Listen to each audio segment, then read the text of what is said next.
მოგესალმებით, დავიწყოთ Business Insider ეკონომიკისა და ბიზნესის მთავარი სიახლეებით და რა თქმა უნდა, ტრადიციულად ჩვენ გვაქვს საკმაოდ დატვირთული კვირა, ძალიან ბევრი ღონისძიებით, ასე ვთქვათ, რომელიც დაკავშირებულია ეკონომიკასთან და ბიზნესთან, თუმცა რა თქმა უნდა 26 მაისი საქართველოს დამოუკიდებლობის დღე კიდევ ერთხელ მინდა ვისარგებლო შემთხვევით წინასწარ მიულოცო საქართველოს თითოეულ მოქალაქეს, თუმცა დაუბრუნდეთ ამჯერად ეკონომიკისა და ბიზნესის სიახლეებს, როგორ ხვდებით ამ კვირის განმავლობაში ლარის კურსს, ეროვნული ვალუტის კურსი კვლავ გამყარდა, როგორც დოლართან, ისე ევროსთან მიმართებაში, ლარი კვლავ ინარჩუნებს სტაბილურ საკმაოდ მყარ პოზიციებს, პირიქით გამყარების ტენდენცია აბსოლუტურად სახეზეა, შესაბამისად, კვლავ ეკონომიკური ზრდის პარალელურად ეროვნული ვალუტის კურსი სტაბილურ მაჩვენებელს აფიქსირებს. Ქონდა საშუალება Business Insider-ის ეთერში გასული კვირის ბოლოს გვესაუბრა საქართველოს ეროვნული ბანკის პრეზიდენტთან პირდაპირ ეთერში, იმედის ეთერში და ამ ჭრილშიც სრულიად ვთქვათ განსაკუთრებით დამაიმედებელი პოზიტიური პროგნოზები ეროვნული ბანკის მხრიდან, თუმცა ამაზე ცლად მოგვიანებით, ბუნებრივია ეს ყველაფერი შეგიძლიათ ნახოთ ასევე ჩვენს პლატფორმებზე, როგორც სოციალურ ქსელებში, ისე ჩვენს ვებგვერდზე Business Insider-ი. რაც შეეხება სხვა მნიშვნელოვან თემას, რომელიც კვირის ბოლოს იყო განსაკუთრებულად გამორჩეული, საქართველოს ეკონომიკის მდგრადი განვითარების მინისტრი სტუმრობდა თურქეთს, შედგა მინისტრის ვიზიტი თურქეთში, სადაც მინისტრი მონაწილეობდა სტამბოლის საერთაშორისო ბუნებრივი რესურსების სამიტში. სამიტი განსაკუთრებით მნიშვნელოვანი იყო და სამიტის მნიშვნელობაზე მეტყველებს ის ფაქტიც, რომ თურქეთის პრეზიდენტმა რეჯეფ ტაიპ ერდოღანმა გახსნა სამიტი, მინისტრს ჰქონდა საშუალება სამიტის ფარგლებში ენერგეტიკის მინისტრების სესიაზე გამოსულიყო სიტყვით, სესია, რომელიც ათაურიც იყო ენერგეტიკული უსაფრთხოება ცვალებად გლობალურ ლანდშაფტში, დაკავშირებადობა და თანამშრომლობა, ცხადია ძალიან ბევრი მიმართულებით გაკეთა აქცენტი ამ კუთხით საქართველოს როლზე, მათ შორის საქართველოს, თურქეთი, აზერბაიჯანის მჭიდრო თანამშრომლობაზე, საქართველოს რეგიონულ თანამშრომლობის გაძლიერებაზე, ენერგეტიკულ უსაფრთხოებასთან და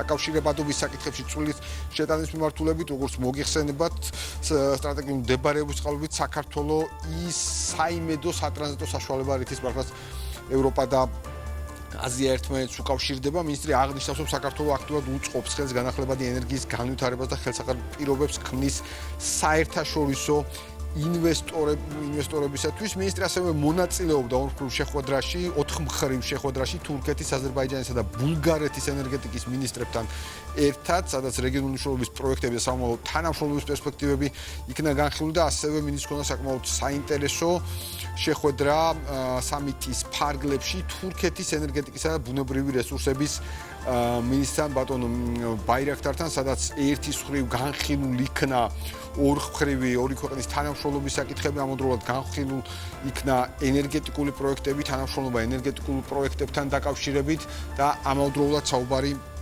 შეეხებოდა შავი ზღვის წყალქვეშა კაბელს, როგორც უმნიშვნელოვანეს ფლაგმან პროექტს ამ შემთხვევაში, რომელიც ჩვენს რეგიონს დააკავშირებს ევროპასთან, ევროკავშირთან და ამავდროულად საუბარი შეეხებოდა თურქეთში ელექტროენერგიის ექსპორტის მიმართულებას და თურქეთის საშუალებით ასევე დამატებით გარდა შავი ზღვის წყალქვეშა კაბელისა ელექტროენერგიის მიწადებას ევროპის ქვეყნებისთვის და პირიქით, მოკლედ ძალიან მნიშვნელოვანი ვიზიტი იყო, ძალიან დატვირთული ამ კუთხით, არაერთი საინტერესო შეხვედრით და ცხადია ჩვენ მოგვეცემა საშუალება ზოგადად ენერგეტიკის საკითხებზე კვლავ გავააქტიუროთ ჩვენი საუბრები, ვინაიდან ხედავთ, რომ ენერგეტიკა კიდევ ერთხელ მიმდინარე წლის და შემდგომი წლების განმავლობაში თანახმად 10 წლიანი სტრატეგიისა, რომელიც სახელმწიფოს აქვს წარმოდგენილი კვლავ უმნიშვნელოვანეს მიმართულებად რჩება ამ კუთხით კიდევ ერთხელ ჩვენ ერთ საინტერესო კვლევას საინტერესო სტუმრებთან ერთად შემოგთავაზებთ, როგორც ყოველთვის, როგორც კერძო სექტორის, ისე სახელმწიფო სექტორის ჩართულობით.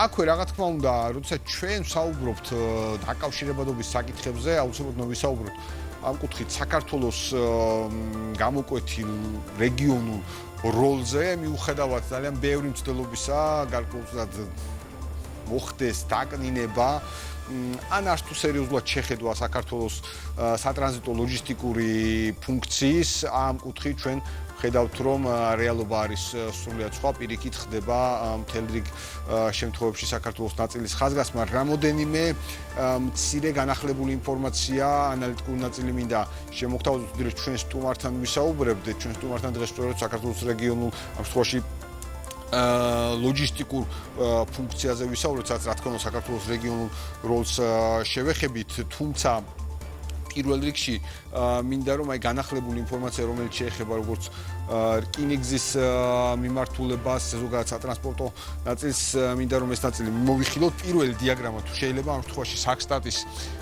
ინფორმაციას დავეყრდნობით, რომელიც საუბრობს მგზავრთა ნაკადზე საქართველოს აეროპორტების ჭრილში და თუ ჩვენ ამ კუთხით ავიღებთ მაჩვენებლებს, ანუ 2026 წლის პირველი კვარტლის მაჩვენებლებს და მას შევადარებთ ამ შემთხვევაში 2025 წლის პირველი კვარტლის მაჩვენებლებს, ანუ პირველი კვარტლის მაჩვენებლები ისეთი რელევანტურად შესაძლებელი მაჩვენებლებია, ამ კუთხით ჩვენ ვხედავთ ზრდის ტენდენციას, ანუ მიუხედავად კიდევ ერთხელ არსებული ვითარებისა, ჩვენ ამის შესახებ არაერთხელ გვისაუბრია, მიუხედავად გლობალური ტურბულენტური ვითარებისა, როდესაც გარკვეულწილად მგზავრთა ნაკადის შესაძლოა შემცირებული იყო საქართველოში, გამომდინარე ტურისტული მიმართულებებიდან შემცირების ტრენდის, მოგეხსენებათ ამ შემთხვევაში ჩვენ ვსაუბრობთ ახლო აღმოსავლეთში არსებულ კონფლიქტთან დაკავშირებით და აქედან გამომდინარე ისრაელის ყურის ქვეყნებიდან ტურისტების შემცირების კვალდაკვალ ლოგიკური იყო შესაძლებელია შემცირებული იყო მგზავრთა ნაკადი, თუმცა მიუხედავად ამისა, ჩვენ ამ მაჩვენებლებს ხედავთ კიდევ ერთხელ რაც ადასტურებს საქართველოს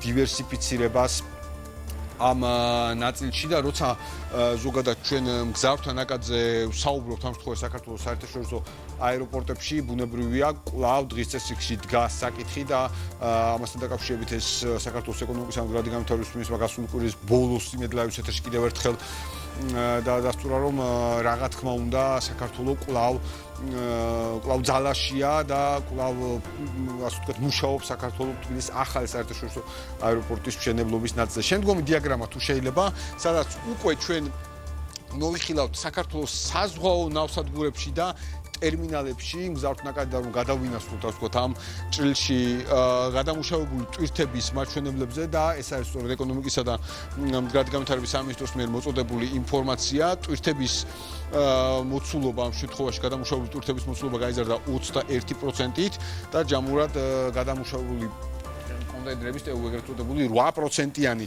ზრდა ფიქსირდება. ამ ნაწილსაც ჩვენ ხედავთ კიდევ ერთხელ როცა ვსაუბრობთ შუა დერეფანზე, როცა ვსაუბრობთ საქართველოს სატრანზიტო ფუნქციაზე, როცა ვსაუბრობთ ქვეყნის მნიშვნელობაზე, ციფრობრივი მაჩვენებლები და ციფრობრივი მონაცემები ყველაფერზე მეტყოლებს ის რაც არის ამ შემთხვევაში ეკონომიკის უპირატესობა, თვადობა, ხელშესახებობა ამ კუთხით, რომლის ასე ვთქვათ რომლის სხვაგვარად წარმოჩინება და ინტერპრეტირება რთულია, ყველაფრის ინტერპრეტირება შეიძლება, ცხადია, მაგრამ ამ შემთხვევაში ფაქტები ამ მაჩვენებლებზე მეტყოლებს, რაც არის და კიდევ ერთი თემა, მნიშვნელოვანი ნაწილი შემდგომი დიაგრამა, ბოლო დიაგრამა. ჩვენი მიმოხილვის საკითხი, რომელიც შეეხება რკინიგზის ნაწილს, ამ შემთხვევაში ჩვენ ვისაუბრებთ საერთაშორისო გადაზიდვების რეჟიმზე, ტვირთების მიმართულებაზე, თუმცა აუცილებლად მინდა მგზავრთა ნაკადს შევეხო ოდნავ მოგვიანებით. ამ წელში მინდა ამ შემთხვევაში პირველი კვარტლის მაჩვენებლებს დაუბრუნდეთ, ასე ვთქვათ, ვისაუბროთ პირველი კვარტლის მაჩვენებლებზე 2025 წლის და შესაძლოა საბამშვიდ 2026 წლის მაჩვენებლები არის თუ როგორ ტვირთის გატანა შემოტანის მაჩვენებლები და ჩვენ ჯამურ ნაწილს შევხედავთ, აი მაგალითად ტვირთების შემოტანის მიმართულებით ამ მიმართულებითაც ჩვენ ხედავთ ზრდის ტენდენციას. ამ საქართველოს რკინიგზის შემთხვევაშიც ეს ტენდენცია დაფიქსირებულია და როდესაც ჩვენ საქართველოს რკინიგზაზე ვსაუბრობთ, ასევე არ უნდა დაგვაუწყოს, რომ ხვალ არის მართლაც ის დღე, როდესაც 6 წლის შემდგომ პირველად სწორედ პრემიერ-მინისტრის ვიზიტის შემდგომ დელეგაციასთან ერთად, როდესაც პრემიერ-მინისტრი იმყოფებოდა აზერბაიჯანში, კვლავ შედგა შეთანხმება აზერბაიჯანთან სამგზავრო მაჩვენებლების განახლებასთან დაკავშირებით და მართლაც უკვე ხვალიდან ჩვენ ველით პირველ მატარებელს ამ კუთხით და ასევე როდესაც რკინიგზაზე ჩვენ ვსაუბრობთ, არ უნდა დაგვაუწყოს, რომ საბოლოო ინფორმაცია, რომელიც ასევე მივიღეთ გასული კვირის განმავლობაში, სწორედ პრემიერ-მინისტრის და ეკონომიკის და მდგრადი განვითარების მინისტრის აზერბაიჯანში ვიზიტთან დაკავშირებით, რომ დასრულდა ბაქო-თბილისი-ყარსის რკინიგზის მონაკვეთი მთლიანად და შესაბამისად, სულ ალბათ უახლოეს დღეებში ჩვენ ვნახავთ შესაბამის გახსნის ოფიციალურ ცერემონიასაც ამ ჭრილში. კიდევ ერთხელ როგორც უკვე დავაანონსე გადაცემის დასაწყისში, ჩვენ ვისაუბრებთ საქართველოს რეგიონულ როლზე ლოჯისტიკური სექტორის განვითარებას. უნდა ყოველთვის ხაზს უსვამთ, რომ სატრანზიტო ფუნქცია ერთია, მაგრამ რა თქმა უნდა ლოჯისტიკური ფუნქცია და ლოჯისტიკა განსაკუთრებით მნიშვნელოვანი ნაწილია. ბატონი მიხეილ ნამადოვი, ჩვენი სტუმარი, კაროს ლოჯისტიკის გენერალური დირექტორი. ბატონ მიხეილ, მოგესალმებით. მადლობას გიხდით ბიზნეს ინსაიდერში მობრძანებისათვის. საბრძანდით. მოკლედ, ჩვენთვის განსაკუთრებით საინტერესო თემაა და ამ კუთხით გვინდა რომ კიდევ უფრო აქცენტირებულად გავუსვათ ხაზს და ვისაუბროთ საქართველოს ლოჯისტიკურ როლზე მთლიანობაში და შესაბამისად ბიზნეს სექტორის მოსაზრებები, სახელმწიფო სექტორი ყოველთვის ხშირად სტუმრობს, მაგრამ ამ დროით გვინდა რომ დისკუსიები კიდევ უფრო მეტად გავაფართოვოთ. ბიზნეს სექტორის მოსაზრებები მართლაც განსაკუთრებით მნიშვნელოვანია. როგორ ხედავთ დღეს თქვენ საქართველოს ლოჯისტიკური სექტორის განვითარების ტენდენციებს რეგიონულ ჭრილში და ამ შემთხვევაში ხშირად საუბრობენ ხოლმე საქართველოსთან დაკავშირებით, რომ არის კი საქართველოს კონკურენტული თუ პირიქით აქვს საქართველოს უპირატესობები? პირველ რიგში საქართველოს ბუნებრივად არის კონკურენტუნარიანი, ჩვენ გზაგაგაცაყარზე ვართ აზიისა და ევროპას შორის. მეორე მხრივ საკმაოდ კარგი ბიზნეს გარემო გვაქვს და საბაჟო პროცედურები, რაც ასევე აქსელერაციას ახდენს პროცესების. რა თქმა უნდა, მარშრუტი საკმაოდ რთული გვაქვს, თუმცა პრაქტიკაში დღეს ვხედავთ და ბიზნესიც ხედავს ამას და სახელმწიფო თავისთავად, რომ თუ ადრე საქართველოს მხოლოდ იყო სატრანზიტო დერეფანი მარშრუტი, დღეს უკვე ყალიბდება როგორც ლოგისტიკური ჰაბი. და ამას თავისთავად, რა თქმა უნდა, გლობალური გეოპოლიტიკა ახდენს წნეს ამაზე, ვინაიდან დღეს უკვე ბიზნესისთვის მხოლოდ ერთი მარშრუტი არ არის სანდო და ამავდროულად გეოპოლიტიკამ ცალსახად შეცვალა მთლიანად რეალობა. დროს ხედავთ ახლო აღმოსავლეთში მძიმე სიტუაციას და რა თქმა უნდა ჩრდილოეთის კორიდორს საკმაოდ დიდი პრობლემები აქვს და სამწუხაროდ ბოლო არ უჩანს ამ ყველაფერს. კი ბატონო, მართლაც ეს ტენდენცია, რომელიც ასე ვთქვათ, ჩვენს ფართო რეგიონში შეიძლება ასე ითქვას, საკმაოდ მძიმეა, სწორად აღნიშნეთ, ბოლო არ უჩანს, იმიტომ რომ რამდენიმეჯერ დაანონსდა თითქოს დასრულება, გადავადება ასე შემდეგ, მაგრამ მიუხედავად ამისა ძალიან ძნელია სტაბილურად თქმა იმასთან დაკავშირებით იმ საკითხზე საუბარი, რომ რაიმე კონკრეტული თარიღი დასახელდეს, როდესაც ეს პრობლემა ასე ვთქვათ აღმოიფხვრება, მაგრამ ამავდროულად ასევე ხედავთ ზოგადად ერთის მხრივ ირანში არსებულ ვითარებას, მეორე მხრივ უკრაინაში არსებულ ვითარებას, თქვენ აღნიშნეთ ჩრდილოეთ კორიდორთან დაკავშირებული საკითხები, ხედავთ ჰორმუზის კრიზისს მეორე მხრივ და შუა დერეფანი ამ ჭრილში, შუა დერეფნის როლი, როგორც სტაბილური დერეფნის როლი კიდევ უფრო მეტად იზრდება. როგორ შეაფასებთ თქვენ ამ ნაწილს და როგორ უნდა შეძლოს საქართველოს უკეთ გამოყენება ამ უპირატესობის? პირველ რიგში უნდა მოვახდინოთ განვითარება ინფრასტრუქტურის, რკინიგზის გამტარუნარიანობის, ახალი პორტები გვჭირდება თავისთავად, ახალი საბაჟო და A-კლასის ლოგისტიკური ცენტრები, რითაც ისევ გავიმეორებ, რომ მხოლოდ სატრანზიტო ფუნქციონალი ჩვენ შორს ვერ წავალთ. რეალობამ სამწუხაროდ მოიტანა დღეს, რომ სურათი ესეთი გვაქვს და ამას ვეღარ შევცვლით, ამ რეალებს უნდა ავყვეთ. ცუდია თუ კარგია, ცხოვრება გრძელდება და ჩვენი განვითარების გზა უნდა ვიპოვოთ. დარგ საკმაოდ ძლიერი, ესე ვთქვათ, შემონატანიშეულია ეკონომიკაში, საკმაოდ მრავალი სამუშაო ადგილის შექმნით და ბოლო წლებია ვხედავთ თითქმის გასამაგ და შუა დერეფნით, ტვირთბრუნვა და ადრე თუ ეს იყო უბრალოდ პოლიტიკური იდეა, ესე ვთქვათ, ევრაზიის კონტინენტზე ზოგიერთი პოლიტიკური ლიდერის დღეს უკვე რეალობა არის მიდელ კორიდორი და ამ რეალობამ ცალსახად გვაჩვენა, რომ ეს არ არის მხოლოდ დროებითი. კი ბატონო, მართლაც ეს არ არის დროებითი, ანუ შეგვიძლია ვთქვათ, რომ საჭირო უფრო გრძელვადიანი ხედვა ამ ნაწილში, ვინაიდან ეს კონფლიქტური სიტუაცია როდის აღმოიფხვრება, ეს არის ასე ვთქვათ, უფრო გრძელვადიან ჭრილში. შესაბამისად, თქვენი დაკვირვებით, როდესაც ჩვენ საუბრობთ საქართველოში ლოჯისტიკურ მომსახურებაზე, რომელი სექტორები, რომელიც ყველაზე უფრო მეტად საჭიროებს და ეხლა ყველაზე უფრო მეტად მოთხოვნადია, ვთქვათ, ლოჯისტიკის მიმართულებით? დღეს ასე ვთქვათ, ყოველდღიურ ჭრილში რასაც ვეჯახებით, ჩვენ ეს არის FMG სექტორი.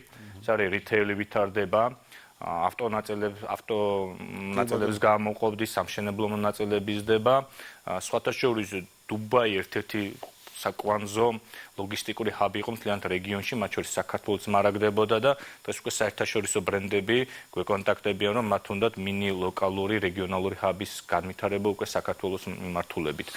ამიტომ დღეს შეიძლება ვთქვათ, რომ თითქმის ყველა სექტორისთვის საინტერესო ხდებით.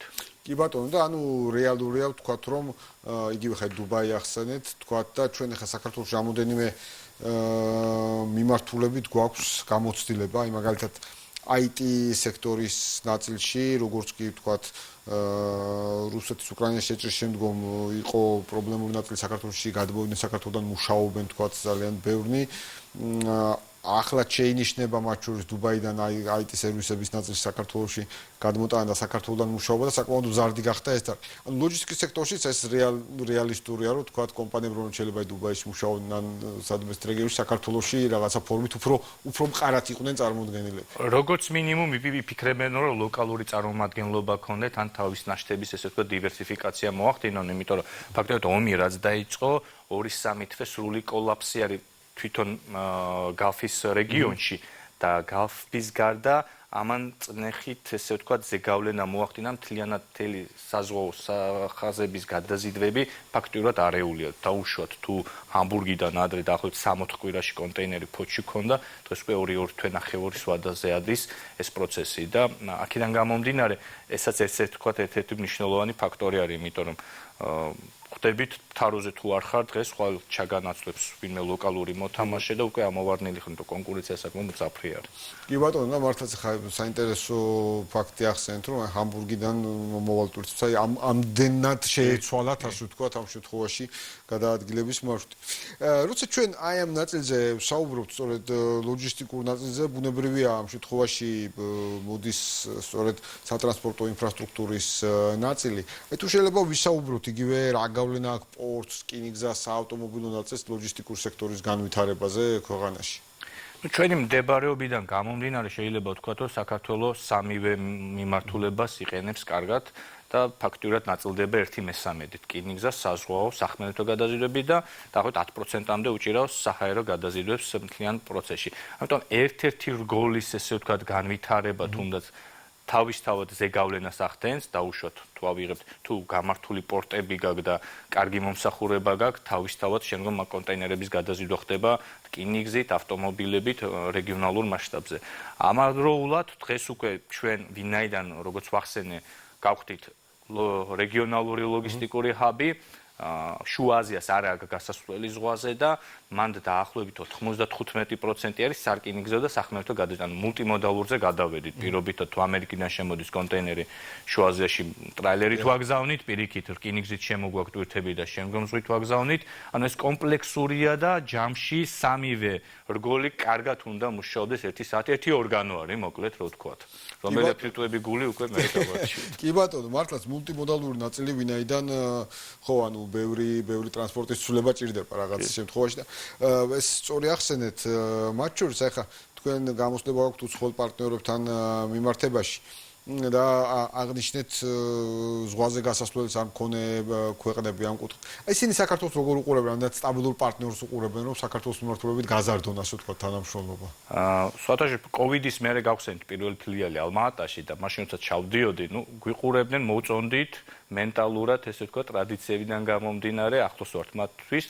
თუმცა როგორც ლოგისტიკური ჰაბი და როგორც ბიზნესი ძალიან შორს ვიყავით. თუმცა ომმა სამწუხაროდ შეცვალა ეს რეალობა, დადებითად ჩვენთვის რა თქმა უნდა. დღეს ერთ-ერთი მნიშვნელოვანი მარშრუტი არის, არასანქციური მარშრუტი არის, იყენებენ საკმაოდ აქტიურად და ბოლოს და ბოლოს მიხდნენ რომ მხოლოდ ჩრდილოეთის კორიდორზე მიბმა მათთვის არის utopia და მაქსიმალურად ცდილობენ განავითარონ ეს მიმართულებები. ასევე აღნიშნავდი რომ ჩვენ ქვეყნებს შორისაც საკმაოდ იზრდება ტვირთბრუნვა. წლიდან წლამდე ვხედავ სახეზეა განსაკუთრებით ქართული ექსპორტის და შუა აზიის მიმართულებით. კი ბატონო, აი როდესაც ჩვენ ვსაუბრობთ ჰაბად ფორმირების ნაწილზე და ძალიან გვინდა რომ მართლაც გამოკვეთილი ჰაბი ვიყოთ ამ ჭრილში. აქ შემოდის ხოლმე მუდმივად თემა დაკავშირებული ჩინეთთან, თქვათ და ტვირთების გადაზიდვის ნაწილი ჩინეთიდან ევროპის მიმართულებით და პირიქით. რამდენად შეიძლება ჩინეთს კიდევ უფრო მეტად გააქტიურება ხა იმით უმეტეს ეფაქო თბილისი ყარსის რკინიგზის დამატებით საუბარი იყო თუ არ მეშლება 10 დღემდე შემცირებაზე კიდევ მარშრუტის სისწრაფესთან დაკავშირებით ტვირთების გადაადგილების.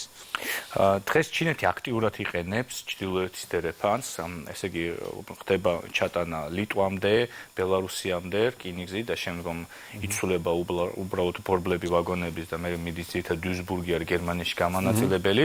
ამის ერთ-ერთი ალტერნატივა იქნება, რა თქმა უნდა, ყარსი ახალქალაქის მიმართულება და საკმაოდ დიდ კონკურენციას გაუწევს განსაკუთრებით თუ ავიღებთ სამხრეთ ევროპისა და აღმოსავლეთ ევროპის მიმართულებას. ანუ ფაქტურად ამ მიმართულების ესე ვთქვათ ჩახსნა შეგვიძლია და მოცულობა საკმაოდ დიდია. თუმცა დღეს მაგალითად რა ავიღოთ ჩინეთიდან კონტეინერის ღვით რა ფასადაც წამოიღებთ, თითქმის იგივე ჩდება თუნდაც საქართველომდე, რასაც რკინიგზით გააკეთებთ. ამიტომ მომავალი ამაში არის. ხედავთ რომ ნავთობიძე ფასები საკმაოდ არასტაბილური არის და ძალიან დიდი გავლენა აქვს კონფლიქტებს და რკინიგზა მოიხსენებათ ელექტროენერგიაზე მიბმული, ესე ვთქვათ, ფიდღირებულება და ბევრად სტაბილურია. ამიტომ საკმაოდ დიდი პერსპექტივა აქვს. ამას ახლა რთულია რაღაც პლენინგი გავაკეთოთ ამაზე, მაგრამ ერთ-ერთი დიდი ისე ვთქვათ დოვლათის მომტანი იქნება მთლიანად რეგიონისთვის და ისე ვთქვათ ეფექტურობის ამაღლებისთვის ლოგისტიკის. კი ბატონო, აი როდესაც ჩვენ ახალი მარშრუტების დამატებაზე გულისხმობთ, ასე ვთქვათ და საუბარი გვაქვს ამ ნაწილში, პირველ რიგში სხვადასხვა ტიპის ინფრასტრუქტურული პროექტების გაძლიერება გვჭირდება, ხო? აი მათ შორის სარკინიგზო ნაწილშიც. აი გადაზიდვების კუთხით დღეს კიდევ უფრო მეტად რომ გავზარდოთ გადაზიდვები, დაანონსდა რკინიგზის ისტორიული განახლება, რაღაც დიდი ნაწილი ასე ვთქვათ განხორციელებულია ამ პროცესზე. რამდენად გვჭირდება კიდევ უფრო მეტად დამატებით იგივე ვაგონების ნაწილი, მეტი ინვესტირება რკინიგზაში, რომ აი როდესაც ტვირთებს მოვიზიდავთ, ანუ მათ არც კონდეთ სურვილი შემდგომ სხვა მარშრუტებზე გადაადგილების. საკმაოდ კარგი ესე ვთქვათ შენიშვნა არის და იდეა. ჩვენ მაგალითები ამის გვაქვს, მაგალითად ყაზახეთის რკინიგზის და თუნდაც აზერბაიჯანის საკმაოდ გჯობნიან და იმის გარდა რომ თავის ქვეყნის ექსპორტს იმპორტს ემსახურებენ, უკვე მესამე ქვეყნებზე მუშაობენ. დაუშვათ ჩვენ ახლა კონტეინერები რაც მოგვაქვს რკინიგზით ჩინეთიდან საქართველომდე, ვიყენებთ აზერბაიჯანულ და ყაზახურებს. ესე ვთქვათ, პლაშატკებს ეძახიან. ამიტომ ჩვენ შეგვიძლია მესამე ქვეყნებზე გავყიდოთ, იმიტომ რომ ეს საკმაოდ მზარდი მიმართულება არის და დღეს თუ ჩვენ არა მხოლოდ ჩვენ გამოვიყევთ, არამედ პირიქით მესამე ქვეყნებმა დღეს თუ სალდო ავიღოთ ეკონომიკაში, საერთაშორისო ლოგისტიკაში, უფრო მეც ვიხდით, ვიდრე ჩვენ ექსპორტს ვახდენთ, პირიქით შეგვიძლია ამის გაზრდა. და პატარა ქვეყნების ერთ-ერთი მით უმეტეს ჩვენი მდებარეობიდან გამომდინარე და დღევანდელი აქტუალურობიდან გამომდინარე, ერთ-ერთი ექსპორტის წყარო არის, როგორც თუნდაც IT, ტურიზმი თუ დეველოპმენტი და ასე შემდეგ. კი ბატონო, აუცილებლად მინდა კითხოთ ამ ნაწილზე ასევე, როდესაც რკინიგზის თემას რომ ასე ვთქვათ კიდევ გავაგრძელოთ საუბარი ამ ნაწილზე.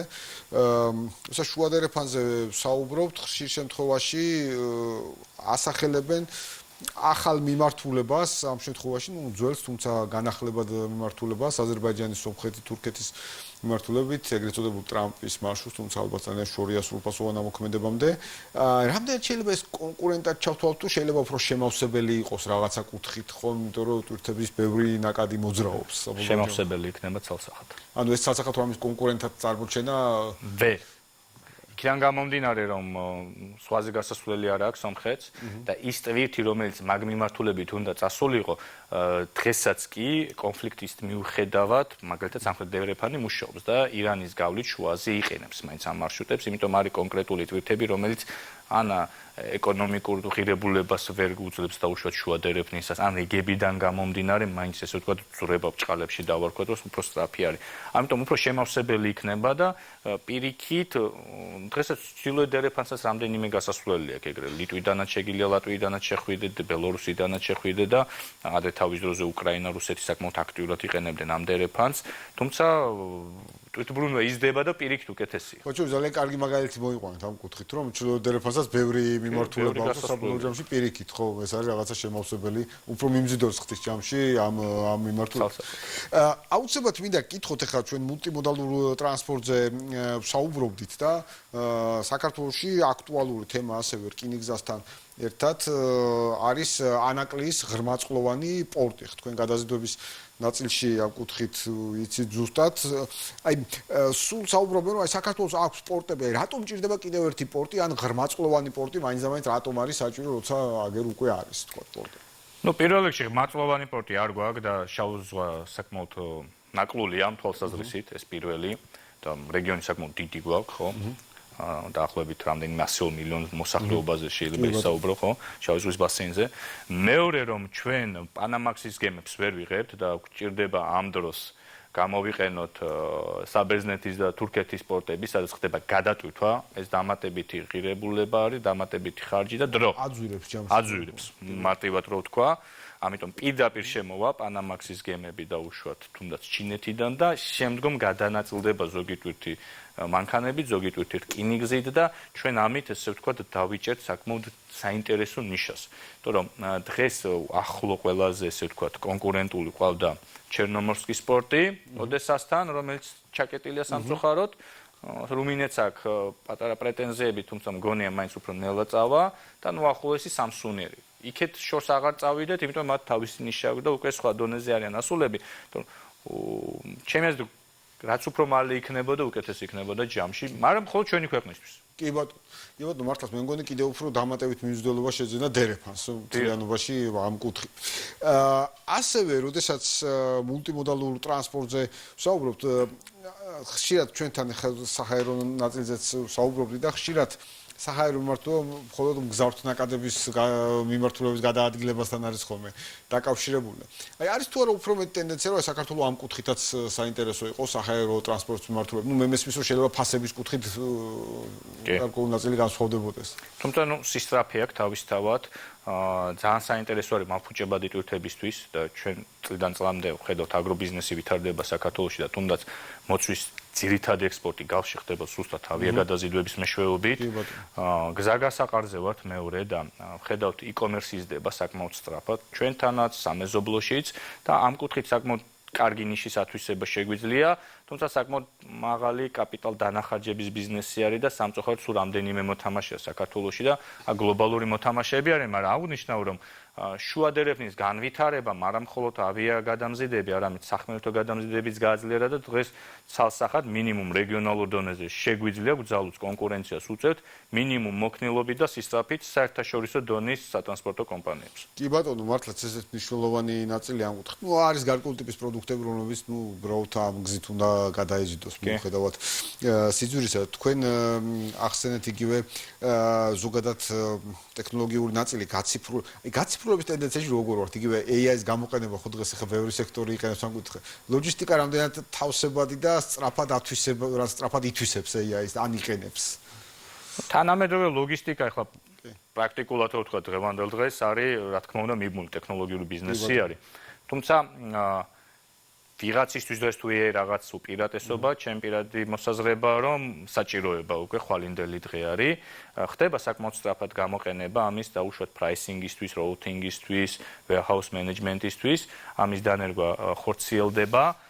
თუმცა, რა თქმა უნდა, გაუმჯობესების საშუალება არსებობს და მე ვიტყოდი, რომ ყველა ინდუსტრიიდან ლოგისტიკა სამწუხაროდ ერთ-ერთი ყველაზე ჩამორჩენილი ტექნოლოგიური განვითარების თვალსაზრისით დღემდე მაინც საკმაოდ რუტინული და ესე ვთქვათ, ხელით საკმაოდ ბევრი პროცესის მართვა გიწევს, რთული ბიზნესია საკმაოდ. კი ბატონო, მესმის ზუსტად და აი აქვე მიჩნდება კითხვა საერთაშორისო გამოცდილებასთან დაკავშირებით იგივე IT სექტორი, ვახსენეთ სამშენებლო დეველოპერულ სექტორში ხო ვხედავთ აგერ Trump Towers ნაწილს ვხედავთ მანამდე Eagle Hills-ის შემოსვლას და ასევე ჩვენი დეველოპერები ძალიან ბევრ საერთაშორისო პარტნიორებთან მუშაობენ ამ საბანკო სექტორში ხო წარმატებებს აგერ საუბრობდით ეკონომიკური ფორუმის FTSE-ში ჩვენი საქართველოს ბანკის შესვლაზე საერთაშორისო კომპანიები შეიძლება უფრო მეტად დაინტერესდნენ საქართველოს ლოგისტიკით თქვათ ამ კუთხით უფრო მეტი მოვიზიდოთ რომ მათ შორის გამოცდილება გქონდეს და იგივე თქვენი თანამშრომლობა საერთაშორისო პარტნიორებთან როგორ არის ამ საკმაოდ ჭიდრო გვაქვს განსაკუთრებით ევროპელ პარტნიორებთან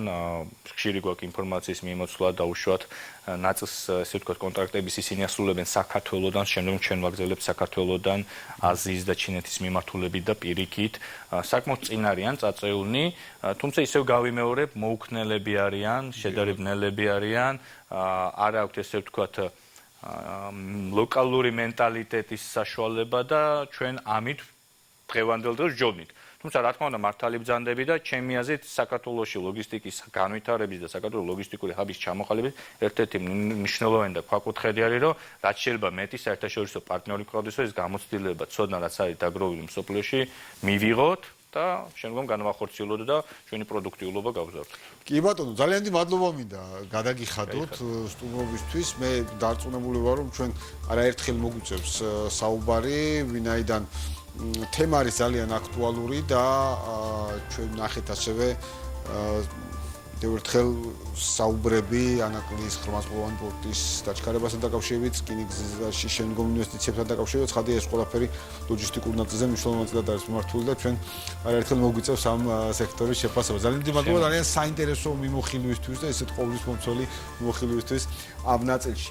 დღეს კი ბიზნეს ინსაიდერი ამით დასრულებულია. მე კიდევ ერთხელ წინასწარ გილოცავთ 26 მაისს, ჩვენ 26 მაისს ეთერში არ ვიქნებით ბიზნეს ინსაიდერი არ იქნება ეთერში, ჩვენ დავუბრუნდებით უკვე 4 შაბათს, თუმცა მანამდე ტრადიციულად ეკონომიკისა და ბიზნესის მთავარი სიახლეები თქვენ შეგიძლიათ იხილოთ ჩვენს ვებგვერდზე Business Insider-ში და შესაბამისად ჩვენს სოციალურ პლატფორმებზე. მე კი 4 შაბათამდე გემშვიდობებით.